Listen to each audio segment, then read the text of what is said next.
Наркомания была и остается проблемой современного общества. Ежегодно в мире от передозировки умирает больше 70 тысяч человек. Собравшиеся здесь на форуме уверены, главное – проводить вовремя профилактику.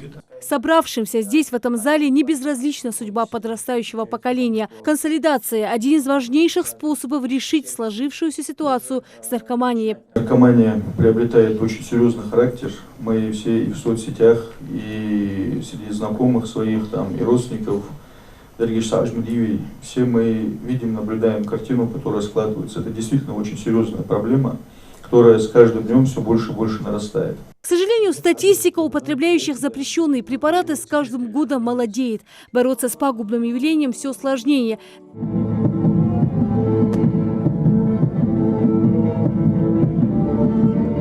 Меняется сам человек, его образ жизни, пропадают увлечения, появляется безразличие к родным и близким. Удовольствие приходит только в первое время, потом ты становишься заложником простого увлечения. Самым доступным, в то же время опасным остается такой вид реализации, как закладки. Люди готовы ехать из другого субъекта и даже страны в Ингушетию, чтобы построить прибыльный бизнес. Один приехал с Ростова, русский, с рюкзаком, добрался до Нижних Очелков, да? Как турист. Когда спросили, когда он шел по улице, говорит, я турист, я приехал посмотреть, что как. Они проследили, посмотрели.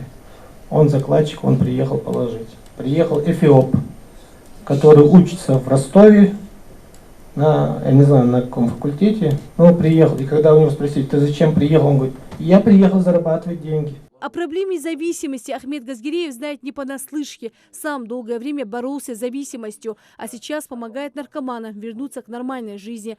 Признается, спасти человека возможно только в том случае, если сам употребляющий понимает, как важно начать новую жизнь и во всем слушается специалистов. Есть три стадии наркомании. Это есть розовое употребление, это и вот вторая стадия, это твой враг становится, и третья стадия, он становится твой хозяин. Это как бы, и в розовом употреблении, допустим, как у нас говорят, приводят человека, говорят, вот он только начал, надо ему помочь. Мы ничем не сможем помочь, 98%. Почему?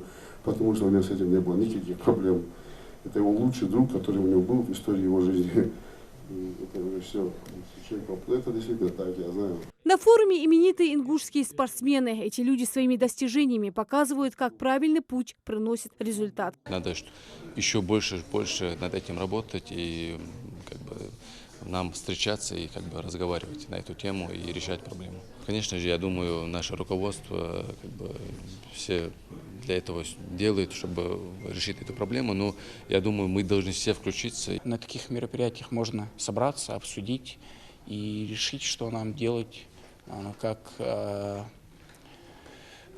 какие пути избрать для того, чтобы именно избавиться от этой проблемы. К сожалению, находятся те люди, которые зарабатывают на этом и стараются все больше людей и вовлечь, и наркобизнес организовать, и распространять наркотики.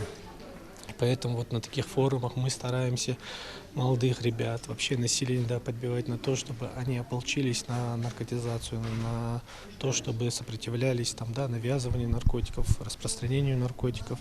Собравшиеся пришли к единому мнению – проводить такие полезные встречи чаще, выезжать с лекциями в школы, вузы и СУЗы нашей республики. Рина Сычоева, Акрамат Дасхоев, Новости 24.